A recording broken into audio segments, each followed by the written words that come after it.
नमस्कार। रामलाल शिक्षण संस्थान ऑनलाइन क्लासेज में कक्षा 8 के विद्यार्थियों का स्वागत है।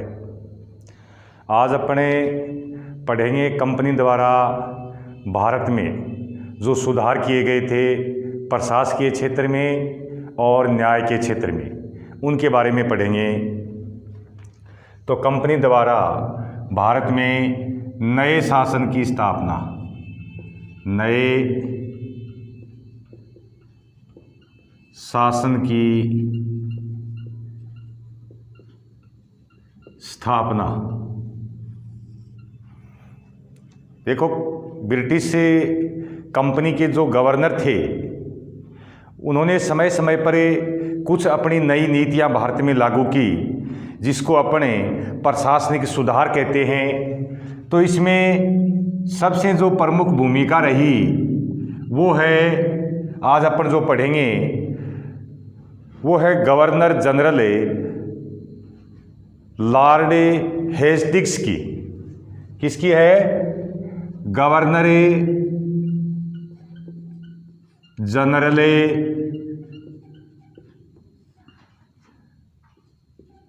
लॉर्ड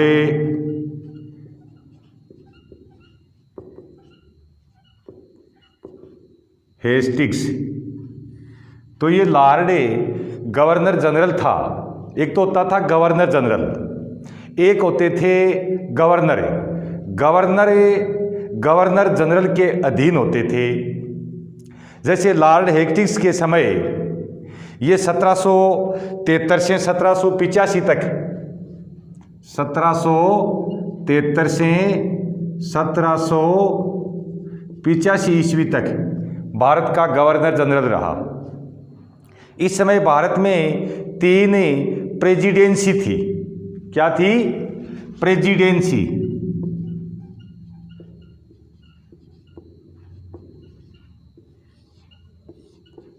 बंगाल, मद्रास और बंबई, ये 3 प्रेसिडेंसी थी।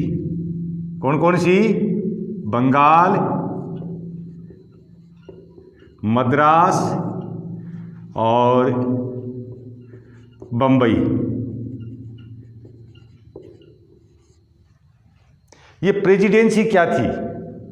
प्रेसिडेंसी थी प्रशासन को अच्छी तरह से सफलतापूर्वक चलाने के लिए उसको अलग अलग इकाइयों में बांटना, यानी उसको छोटा करना। जैसे पूरा भारत है, इसको अलग अलग राज्यों की इकाइयों में बांट दिया। राज्यों के अलग गवर्नर होते हैं, राज्यों का अलग मुख्यमंत्री होता है, और देश का एक शासक होता है, राष्ट्रपति है, प्रधानमंत्री है। ये पूरे देश के लिए नीतियां बनाते हैं। और जो प्रेसिडेंसी का मुखिया होता है या राज्य का मुखिया होता है, वो अपने राज्य के लिए नीतियां बनाता है, राज्य के प्रशासनिक सुधार का कार्य करता है। तो उस समय बंगाल में हेस्टिंग्स के समय 3 प्रेसिडेंसी थी, यानी प्रशासनिक इकाइयां थी। अब देखो, इसने एक तो प्रशासन को अच्छी तरह से चलाने के लिए अलग अलग इकाइयों में बांट दिया, प्रेसिडेंसी में बांट दिया, जिसका एक गवर्नर होता था और वह गवर्नर जनरल के अधीन रहकर कार्य करता था। एक तो ये प्रशासन का जो महत्वपूर्ण सुधार था वो वारेन हेस्टिंग्स ने किया। इसके अलावा वारेन हेस्टिंग्स ने कुछ न्याय के क्षेत्र में भी सुधार किए। यानी इसका जो प्रशासन है वारेन हेस्टिंग्स का, ये भारत में ब्रिटिश कंपनी को मजबूत करने में सबसे महत्वपूर्ण भूमिका वारेन हेस्टिंग्स की रही। इसी के समय कंपनी का शासन बंगाल, मद्रास और बंबई में सुदृढ़ हुआ, शक्तिशाली हुआ, जहां कंपनी का एक क्षेत्र साम्राज्य स्थापित हो गया। इसके अलावा उसने न्याय के क्षेत्र में भी कुछ सुधार किए, जिनके बारे में मैं आपको थोड़ा सा इसमें बताऊंगा कि न्याय के क्षेत्र में उसने क्या क्या सुधार किए थे। देखो, न्याय के क्षेत्र में महत्वपूर्ण जो उसके सुधार थे, उसने न्याय प्रणाली को 2 भागों में बांट दिया। न्याय प्रणाली को 2 भागों में बांट दिया। जैसे दीवानी और फौजदारी। किस किस में बांट दिया? एक तो फौजदारी अदालतें, दूसरी दीवानी अदालतें,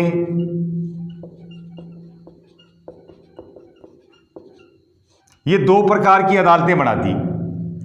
जैसे देखो फौजदारी अदालत है, तो फौजदारी अदालत में तो लड़ाई झगड़ा, मारपीट, हत्या, चोरी, डकैती जैसे मामले आते हैं। इससे राज्य को कोई आमदनी नहीं होती है, आय नहीं होती है। दीवानी मामले हैं, ये धन संपत्ति, जायदाद, राजस्व संबंधी अदालतें होती हैं। उसमें इस प्रकार के मामलों की सुनवाई होती है। तो ये जो फौजदारी अदालतें थी, इसमें न्याय का काम है काजी और मुफ्ती को दिया गया। किसको दिया गया? काजी और ही मुफ्ती होते थे। काजी होता था एक प्रकार का न्यायाधीश होता था। काजी क्या होता था? न्यायाधीश। दूसरा इसमें मुफ्ती होता था। ये मुफ्ती कौन होता था? ये कानून का जानकार होता था, कानून की व्याख्या करता था और उसी के आधार पर काजी फैसला देता था। तो ये होता था कानून की व्याख्या करने वाला, कानून का जानकार व उसकी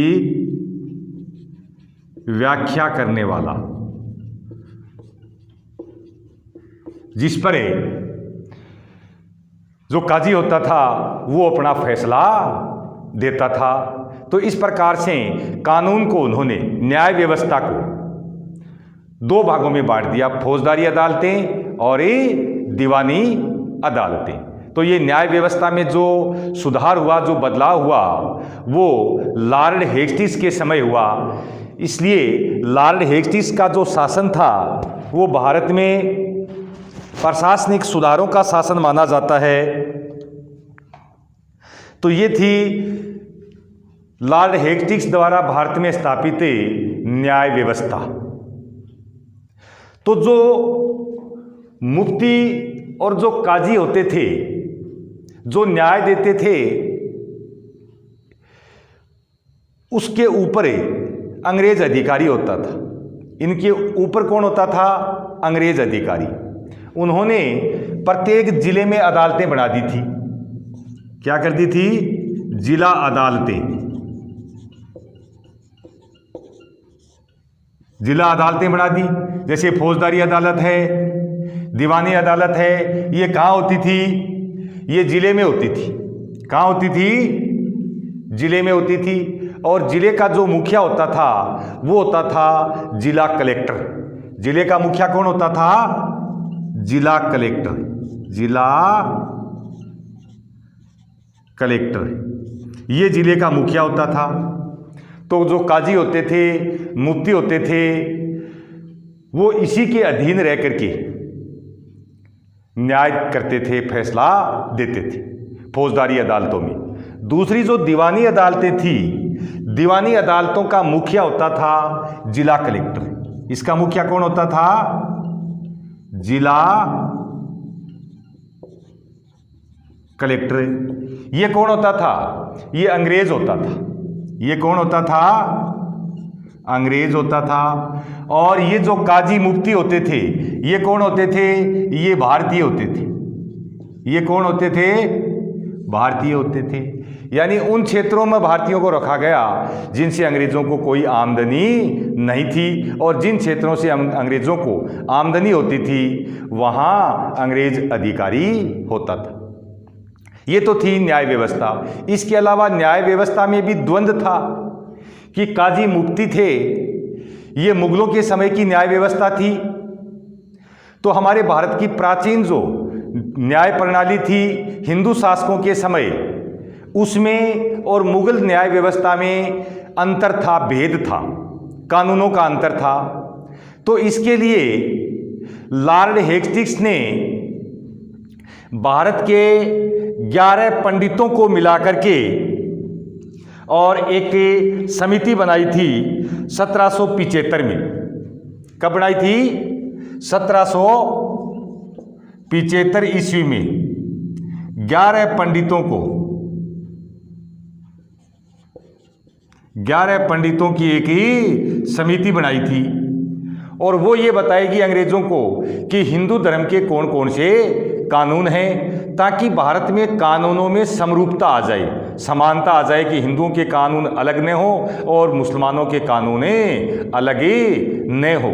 इसके लिए कानूनों में समरूपता लाने के लिए उन्होंने हिंदू पंडितों की भी एक ही समिति बनाई, जिसमें 11 प्रमुख हिंदू पंडित थे या हिंदू कानूनों के जानकार थे, उनकी एक समिति बनाई थी। तो इसलिए वारेन हेस्टिंग्स का जो शासनकाल है वो भारत में न्याय व्यवस्था में एक महत्वपूर्ण है।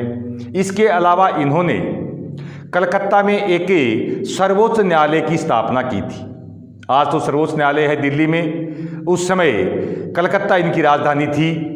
तो कलकत्ता में इन्होंने एक सर्वोच्च न्यायालय की स्थापना की थी, जिनमें जिलों के न्यायालयों के निर्णय के विरुद्ध उसमें अपीलें हो सकती थी और वहाँ पर जो अधिक बैठता था, जज बैठता था, न्यायाधीश बैठता था, वो अंग्रेज होता था। अंग्रेज न्यायाधीश अंतिम निर्णय देता था। तो इस तरह से ये जो न्याय व्यवस्था थी वारेन हेस्टिंग्स के समय, इसकी झलक आज भी हमारे देश में है कि जिलों के अंदर इस प्रकार की दीवानी और फौजदारी अदालतें आज भी हैं। तो 1773 में इन्होंने रेगुलेटिंग एक्ट के तहत कलकत्ता में सर्वोच्च न्यायालय की स्थापना की थी, जहां पर अन्य जिले के जो न्यायालय थे उनके निर्णय के विरुद्ध अपीलें की जा सके। तो इस प्रकार से वारेन हेस्टिंग्स का जो शासनकाल था वो भारत में प्रशासनिक सुधार और न्याय व्यवस्था और अंग्रेजों का भारत में साम्राज्य सुदृढ़ करने में महत्वपूर्ण भूमिका निभाता है।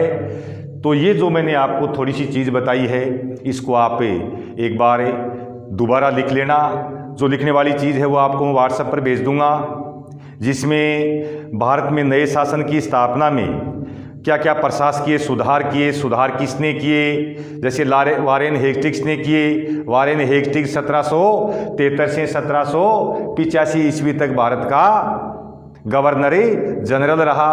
गवर्नर जनरल के अंतर्गत गवर्नर होते थे। भारत में उस समय 3 प्रेसिडेंसी थी, बंगाल, मद्रास और बम्बई प्रेसिडेंसी।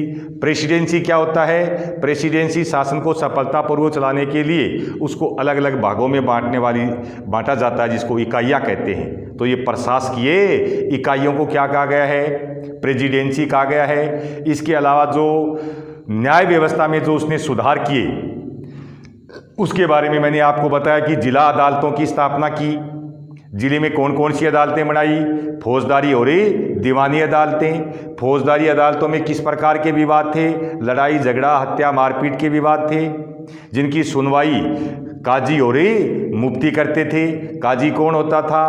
काजी एक न्यायाधीश होता था। मुफ्ती कौन होता था? मुफ्ती न्याय का जानकार होता था, कानून की व्याख्या करने वाला होता था, जिसके आधार पर जो काजी होता था वो फैसला देता था। इसके अलावा दीवानी मामले होते थे।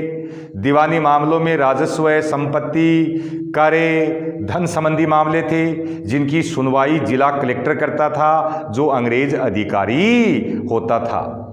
एक तो ये सुधार किया। दूसरा, उसने 1773 में रेगुलेटिंग एक्ट के तहत कलकत्ता में सर्वोच्च न्यायालय की स्थापना की।